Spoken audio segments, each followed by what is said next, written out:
We're live. Hello, everyone. Welcome Hello. to another Crystallize event.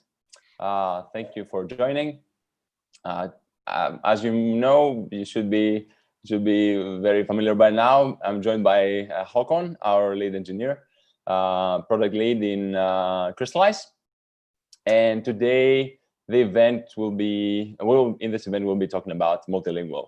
So basically, how you can have multiple, your content shared across multiple languages and available depending on the region. So we have prepared a small example to showcase here, along with a little bit of coding included, which will be Håkon taking the lead this time, because yeah, he has everything set up. So what we have done here, just to give you a small introduction, what we've done here is that we have prepared a few, we have set up another language in Crystallize. So that being Greek. And what we have been doing is that we have prepared like some simple content, like a front page, a home page, and a product. And that product is translated in Greek as well, apart from English. So we get some data here to show, and we'll see how we can transform the boilerplate to reflect these changes and handle that basically. So let me show the end result a little bit before we dive in. So this is a boilerplate. It's up for everyone to see basically. This is the URL. I will post that for everyone to see. And what we've done here is that, apart from the English version, of course, you get redirected depending on your local. I'm in Greece currently. I'm in Athens, and Håkon is in Norway. And you get redirected to your original content. So I have my translated Greek, super expensive cuddly toy. Here it's 109 euros, but it's fine. I could pay for that. It's super nice. So Håkon, you're gonna say a couple of things. Sure. Yeah. So first of all, this URL is available for everyone to try out. Yep. We would like to try to keep this up as well, even after this webinar. So if you navigate to this URL, you should, as long as you go to the root, get redirected to the locale, like the current, like the language match that's most suitable for you. And this is something that the browser already sends along in its initial request. So we're able to guess on which language that's most appropriate for you, which is why Stavros is seeing the Greek version. Yep. But the problem, though, is that if I try to access this, let me just try that real quick as well. Yeah, I will stop share screen so you can do that maybe. Yeah, I mean, sure. we might have people here watching this stream in Norwegian, but let me try this once too. So if I go to this guy, Multilingual JAMStack shop in my Norwegian browser, yep. Although it's in English, but so that's just the the labels are in English, but the browser will tell you to please go Norwegian if possible. But I'm getting the English version. Essentially, that's our fallback. You need a fallback because there's no way to support every language in the world. So yep. what I'm seeing now is the fallback. So I would like you to take you through how to set up a language from scratch in Crystallize and using the boilerplate to get this thing working. So if you want to add a language in Crystallize, which is a typical thing you would like to do if you want to present your content to a whole new range of customers. I mean, having your content available in all languages is an awesome thing. Of course, it's difficult to translate every single language, but at least you can take your core group of customers and serve their languages. So by default, Crystallize comes with English. Stavros, he added Greek. So if I real quick add a Norwegian, essentially what you can do, you can specify anything here. This can be, it can be norsk in Norwegian if you want. It can be like the local code if you want that, like this. No, we strip out that stuff. All lowercase. But essentially, this is what, up to you to decide. And that's looks easy, and you would maybe think, well, now that's done. I've got Norwegian, and if I go here, I have Norwegian, right? Well, no, that's not how it works. I mean, all we did now is enable you to translate in Norwegian. There's still a whole bunch that we have to do. So for every page, we now have the option to check out the Norwegian version. And obviously, that's going to be blank. There's nothing here. So I have to do this real quick in Norwegian. A really fast translation, I guess. Just a few things. I translated most of the Greek content. Yes, I did that. a little bit of help for the webinar, but yeah. So what I'm going to do not a whole lot of interesting stuff. This is fine. I mean, I'm going to actually publish this Norwegian version. This is how the rest of the world that doesn't speak Norwegian think the Norwegian sound like. It's like So similar to Greek, I guess. Yeah, I can even change.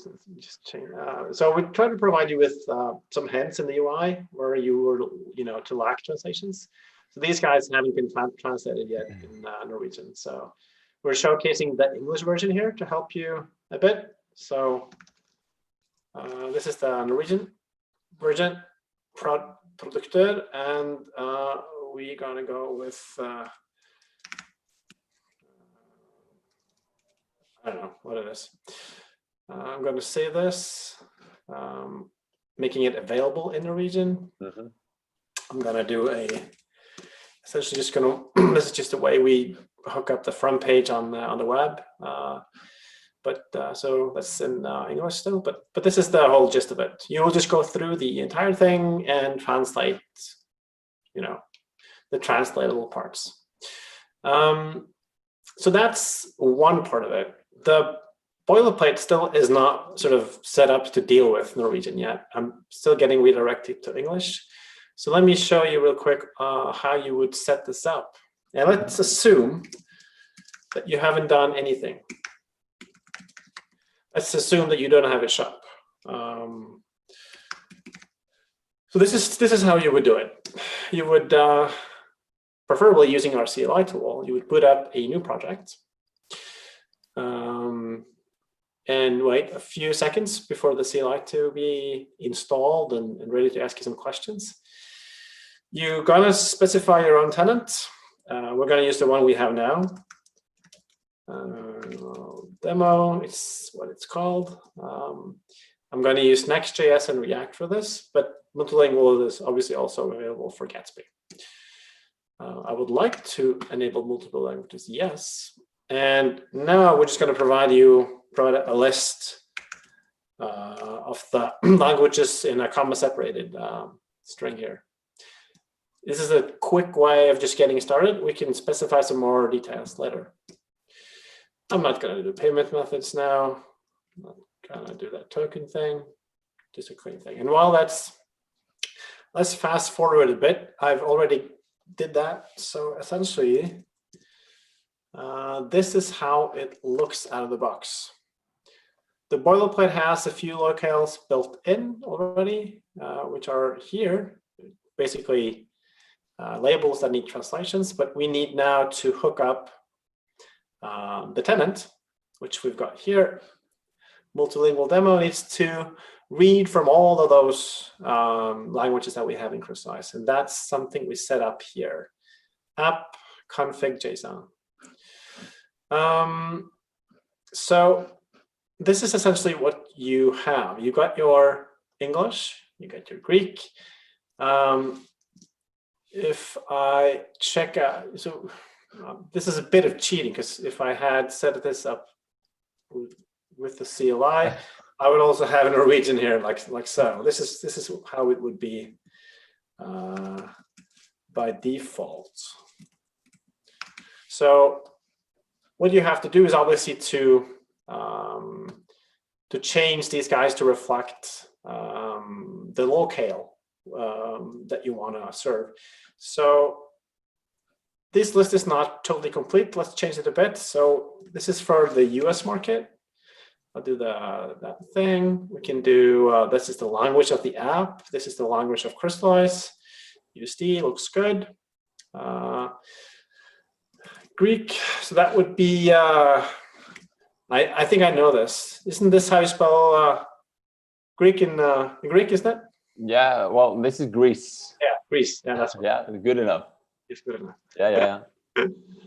I'm assuming this is the language to get from Crystallize. This is the labels, and this is euros, what we want. Norway is here. I'm going to go with the URL prefix of NO. The language is bokmål. We've got two written languages in Norway. I'm going to just pick one. For this, we can obviously make one separate shop for each, if you would like that. And this tells me which language to connect it to in Crystallize. And it's important that, that this guy here is set up to be the correct one. So this one needs to match your language settings here. So you got GR, oh, maybe we did it wrong in the setup. We did. This is the right one, GREL, and NO for Norwegian. So this maps to Crystallize thing, and this maps to the labels and our code. And that should be it. So let me just see if I can run this locally at least. So if I run now, let's just see how this goes. Give it a few seconds to warm up, and we should be. There we go. So, but essentially, it's just copy pasting a code and just declaring and translating the content.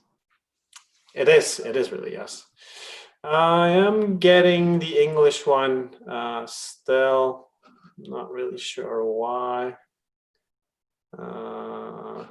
What we can do, everything happens in our index file, and maybe it's because, let me just try something out real quick.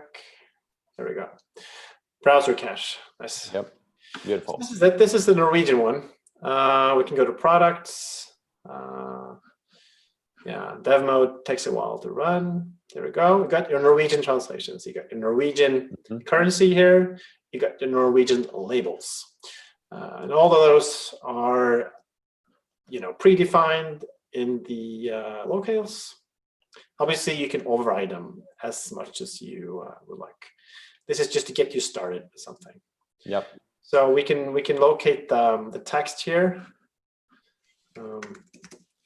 It's called add to basket, and we can find out. I'll just quickly show where that's added, so you would see how you would deal with those translations. So this is the label translations. Really has nothing to do with Crystallize in this case, but it is really set up to handle your specific locale. So in essence, that's all you do to set up a multilingual shop. And they will all live under the same domain. Just you got your URL or your path prefixed with the language code that you specify in Crystallize. And that's it. There's really nothing more to it than doing that. And you can go crazy and with adding as many languages as you see fit here. And obviously, the more you have, the more work you have. Yeah, it translates somehow. Yeah. But it would be cool to showcase actually, because what we did here in order to separate Greek from English and be able to see the locale basically. I think it would be nice to just, because people will be probably thinking or trying to figure out how or a way to see the locale. So we did something right for the webinar to separate what we see, how we can figure out if it's the Greek locale or I don't know, whichever country the request from. I think it would be nice to point that out for people. Definitely, we can do that as an option. So sometimes you will go to a website and it will make a magic redirect, right, to the country that you're in. And the question now is like, how does it do it? How does it know? And there's a few different techniques you can do.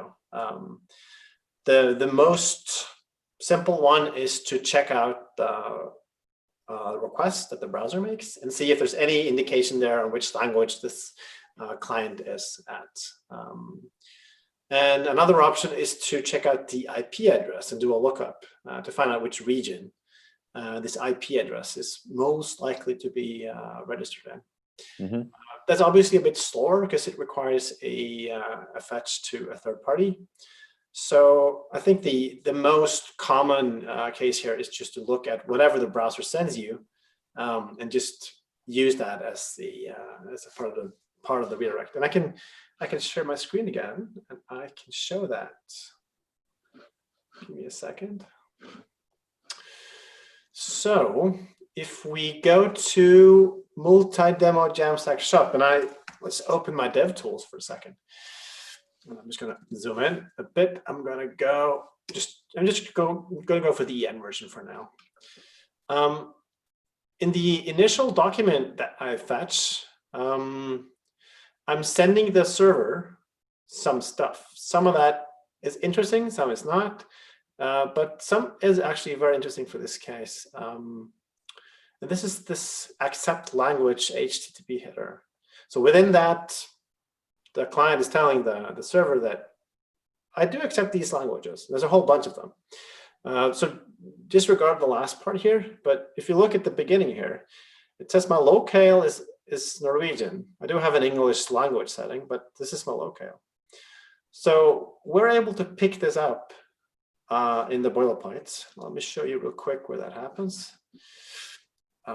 So I'm just going to go to pages and index. This is how your index page looks like if you have multilingual enabled. And essentially what we're doing, look at this tiny piece of code. We're taking the accept language header, and we are parsing that through using an accept language package from which makes this a whole lot easier for you. So parses that string and gets you back your preferred language. And then we're going to loop through all of the locales you define in your settings, all of these guys, and we'll have a look to see if it matches any of those. If it does, let's go back. If it does, it's going to say, yep, let's go to that locale. I mean, if it can't really find it, we have to go, default to something else. In our case, our default locale. And the default locale is something that you specify as a developer, essentially the one that is default. Great. Yeah. So it's a really simple trick, but really effective because it respects the essentially the setting of the client and automatically gives you that version of the web shop if it's something that you have defined. So let me just check. I was doing a deployment too. I want to see if that's ready. So essentially, since we're handling multiple languages and we handle languages, the translation we take it upon ourselves, we can push out different kind of content since you're able to adjust some stuff like apart from text and actually promote different marketing options there, right? So you have that in your arsenal, let's say. Yeah, that's true. You can do a lot of things with this multilingual approach. We're gonna make some blog posts to tell you all of the different opportunities you have. Yeah. Essentially, you could have a a whole brand of products, for instance, that are available for just a single region, and you can have that in Crystallize. You can separate regional concerns that way, and you can do the other way around, where you have all the content you have in one language, but you would like to present that language in different locales on the front end. That's even easier to do, I guess. Yeah. So you have quite a lot of options here, and it's if you do run an e-commerce, like a single one that's being available in different regions, different countries, you basically have to have this option. You do, though, have the option of running this on separate domains specifically. You do not have to have this path prefixed as that we do in the boilerplate. You could potentially just have this as .com for US, maybe .co.uk for England, and so on and so forth. Exactly. That requires you to set up a different strategy for using the boilerplate or your own stuff, but totally possible to do as well. Let's see here. So you have deployment now. What? You have deployment set up? Yeah, I was just going to say that I'm going to see if that works. Okay.